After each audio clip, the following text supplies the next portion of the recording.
السلام عليكم ورحمة الله وبركاته. النهاردة هنعمل توست جميل قوي. طبعا التوست دلوقتي بقى غالي قوي، تعالي نوفر ونعمله في البيت بإمكانيات بسيطة وحلوة قوي. شايفة طالع جميل قوي وطري وحلو قوي وهيعجبك، وطريقته جميلة وبسيطة وحلوة قوي.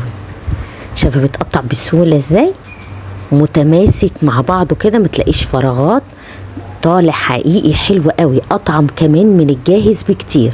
لما عملته عجب ولادي قوي، قالوا لي اطعم من الجاهز ومش هنشتري توست تاني من بره. جبت وجع القلب النفسي من ساعة ما عملته، وهم بيقولوا لي اعمليه على طول. يلا بقى نسمي الله ونقول بسم الله الرحمن الرحيم ونقول المقادير بتاعته. دي معلقة الا ربع سكر، حطيتها في كوبايه. عايزه اختبر الخميره عندي، كانت مركونه حقيقي عندي، فعايزه اشوفها كويسه ولا لا. فروحت حاطه معلقه خميره فوريه، وحطيت ربع كوبايه ميه وسبتها بقى مع نفسها عشان اشوفها كويسه ولا لا، شغاله ولا لا. جبت بقى عارفه الدقيق عادي خالص متعدد الاستخدام. جبت بوله وجبت كوبايه عاديه، المج بتاعنا العادي، وبنخله. ما تضغطيش على الكوبايه وانتي بتمليها، تملي الكوبايه عادي جدا. حطيت 5 كوبايات دقيق وتنخليهم.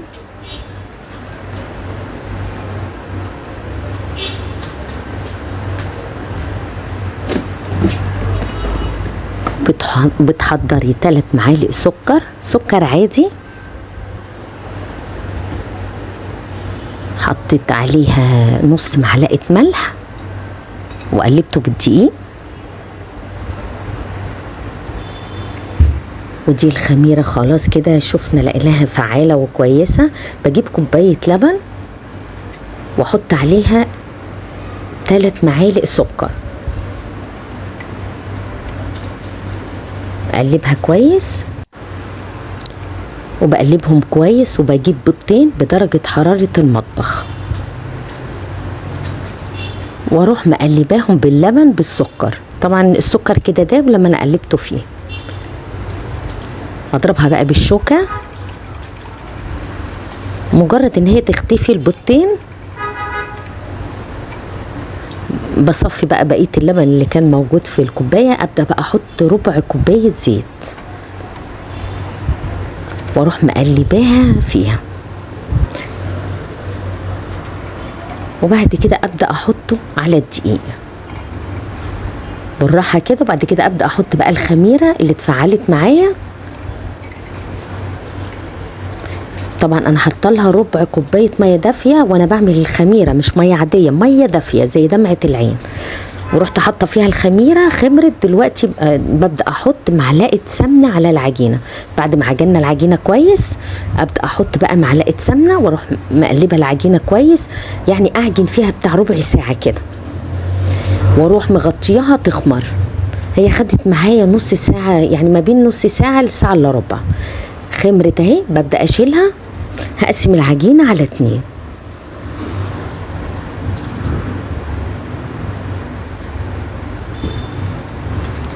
برش رشه دقيق كده على الرخامه، وابدا افردها بقى بالنشابه. بجيب قالب زي ما انت شايفه كده، ما عندكيش القالب ده ممكن الصينيه المربعه العادي، مفيش مشاكل. ببدا بقى من اول ما اجي الف فيها كده، اضغط زي ما انت شايفه كده، الف على رفيع قوي كده عشان تطلع مبرومه ومتماسكه وحلو، ما يبقاش فيه فراغات وانا بقطعها. انتوا شفتوا لما انا بقطعها اول فيديو جميله وماسكه نفسها ازاي. بتلفي زي ما انت شايفه كده، لفتها مظبوط في الاول، تضغطي فيها بالحرف كده من الاول، حلوه قوي، تطلع معاكي جميله ما فيهاش اي فراغات. طبعا والعجينه مظبوطه وحلوه، فمش عامله اي فراغات وخفيفه، وهتلاقيها جميله قوي. بعد ما لفتها بالطريقه دي ببدا ادهن القالب واحطها بقى تخمر شويه، اروح مغطياها، اسيبها ترتاح بتاع نص ساعه، ساعه الا ربع. وقبل ما احطها في الفرن بولع الفرن على درجه 200 يسخن حلو قوي. ببدا اغطيها بقى عشان تخمر، بس لما باجي اسويها بسويها على 180. انا سويتها في الرف العالي قوي، مش الوسطاني، الرف العالي. دي العجينه التانية. الجزء التاني بلفه هحطه في صينيه عاديه جدا. وريتك ان انا واحده بحطها في القالب وواحده بحطها في الصينيه وهتطلع حلوه قوي برضو. نفس الطريقه تبرميها حلوه قوي في الاول عشان ما يبقاش فيه فراغات فيها، وتضغطي عليها كده من الجوانب من هنا ومن هنا، وتدهني الصينيه وتحطيها، وتروحي مغطياها بقى وسايباها تخمر.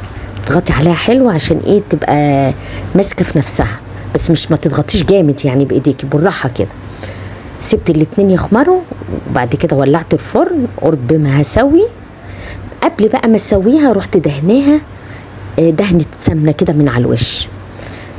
شايفه انا حطيتها بقى في القالب.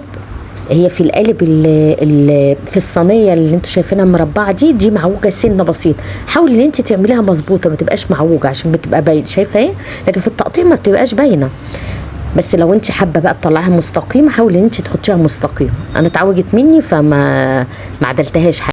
هي حقيقي في التقطيع ما بتبانش. وبعد كده بتدهنيها شويه سمنه بالفرشه كده اول ما تطلع من الفرن. شايفه بقى هي استوت بعد ما تطلعيها بقى وتبرد تماما. ما تقطعيش وهي سخنه، بعد ما تبرد تبداي تقطعي. شايفه بتقطع في منتهى السهوله وطريه وجميله قوي، عامله زي اقول لك ايه يعني زي السفنج كده، وطعمها خطير احلى من الجاهز بكتير. طعمها حلو قوي قوي فعلا. الجاهز مش مخدوم زي ما احنا عاملينها كده. شايفه اهي بصي خفيفه وجميله ازاي اهي، جميله بضغط لك عليها زي السفنج. ما شاء الله حلوه قوي، عجينه ممتازه وجميله. وداعا بقى لشراء التوست الغالي وتعمليه في البيت وطعمه حلو قوي وبالهنا والشفا.